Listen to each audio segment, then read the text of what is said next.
Aujourd'hui, on va parler d'un roman qui a littéralement inventé notre monde moderne. Un livre qui, il y a plus de 100 ans, a prédit Amazon, Zara et l'obsession de la consommation. Ce livre, c'est Au bonheur des dames d'Émile Zola, l'histoire incroyable de la naissance du premier grand magasin, une machine à vendre du rêve qui a tout dévoré sur son passage.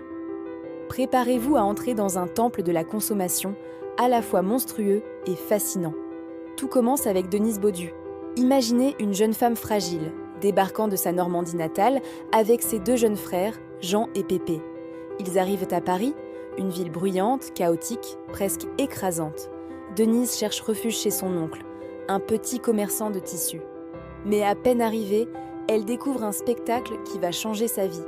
Juste en face de la boutique sombre et vieillotte de son oncle se dresse un géant de lumière. Au bonheur des dames. C'est un palais commercial, avec des vitrines immenses qui scintillent, débordant de tissus colorés, de rubans, de dentelles. C'est une invitation, une tentation irrésistible. L'oncle Baudu, lui, a le visage marqué par la défaite. Son petit commerce est en train de mourir, écrasé par ce monstre moderne. Pour Denise, la conclusion est brutale. Pour survivre, elle doit entrer dans le ventre de la bête. Et c'est ce qu'elle fait. Quand les portes du bonheur des dames s'ouvrent, c'est comme si elle entrait dans un autre monde. Des odeurs de tissus neufs, le bruissement de la soie, des montagnes de dentelles.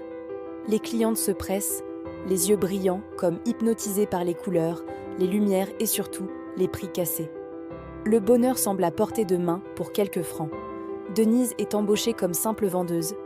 Elle découvre alors l'envers du décor, un monde impitoyable. Les journées sont interminables, le salaire est misérable, et les vendeuses plus anciennes la regardent avec méfiance, prêtes à tout pour garder leur place. Les humiliations et les commérages sont constants. Mais Denise ne se laisse pas abattre.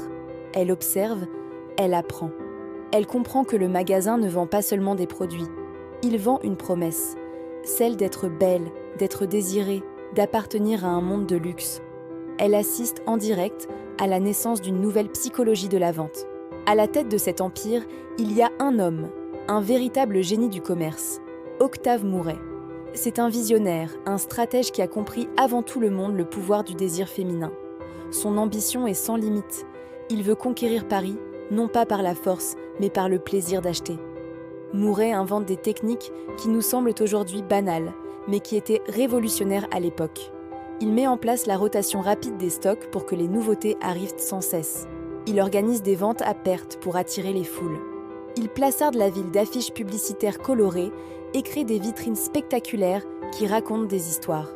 Le magasin devient un théâtre. Denise, silencieuse mais incroyablement perspicace, observe tout ça. Et Mouret, de son côté, la remarque. Il est intrigué par cette jeune femme si différente des autres, si droite, si patiente.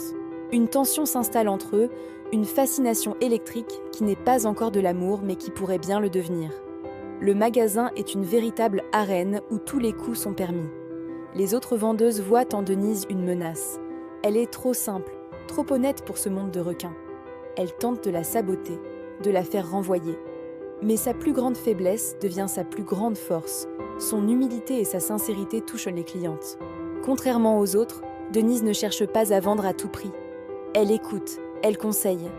Elle gagne leur confiance et ses ventes décollent. Pendant ce temps, à l'extérieur, c'est l'hécatombe. Le vieux Paris des petits commerçants agonise. L'oncle Baudu et ses voisins sont étranglés par la concurrence féroce du bonheur des dames. Denise est prise entre deux mondes. D'un côté, la tradition familiale qui s'effondre, de l'autre, sa propre ascension au sein de cette machine infernale et moderne. Paris est en pleine mutation et elle doit choisir son camp. À force de travail et de persévérance, Denise monte en grade.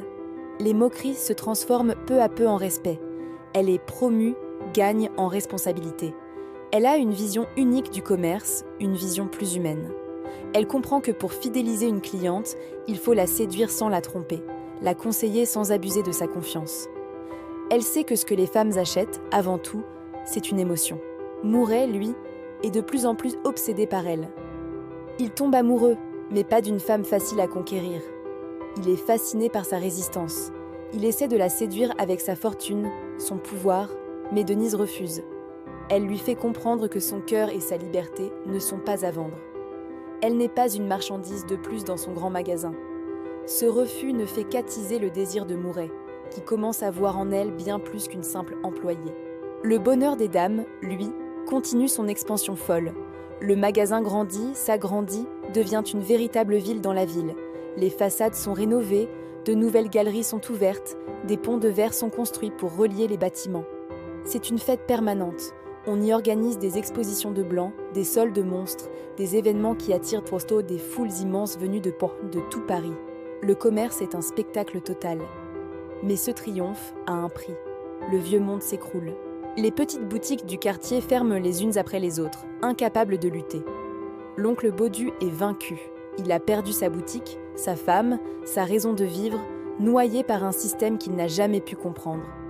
Denise assiste à cette destruction avec une double émotion. La douleur de voir disparaître le monde de son enfance, mais aussi une forme d'admiration pour la puissance créatrice de cette modernité qui, tout en dévorant le passé, construit l'avenir. Finalement, la relation entre Denise et Mouret atteint son apogée. Denise comprend que l'amour de Mouret n'est plus un désir de possession. Il a changé à son contact. Il ne veut plus la conquérir pour son orgueil, mais l'aimer sincèrement. Elle finit par accepter sa demande en mariage, non pas comme une soumise qui cède à son patron, mais comme une égale.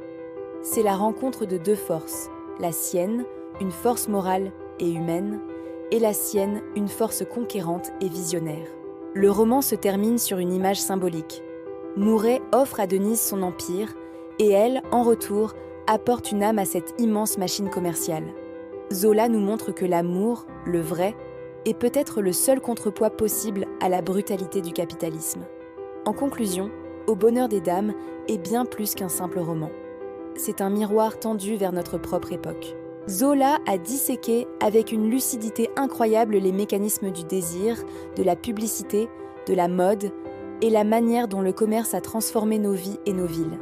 Ce grand magasin, à la fois monstre dévorant et palais des merveilles, c'est le symbole parfait de notre société, irrésistible, dangereuse, mais toujours en mouvement, toujours tournée vers l'avenir. Si vous voulez comprendre le monde dans lequel vous vivez, lisez Zola. Merci d'avoir regardé cette vidéo. Si elle vous a plu, n'hésitez pas à laisser un pouce bleu, à commenter pour me dire ce que vous en avez pensé. Et surtout, abonnez-vous pour ne pas manquer les prochaines analyses.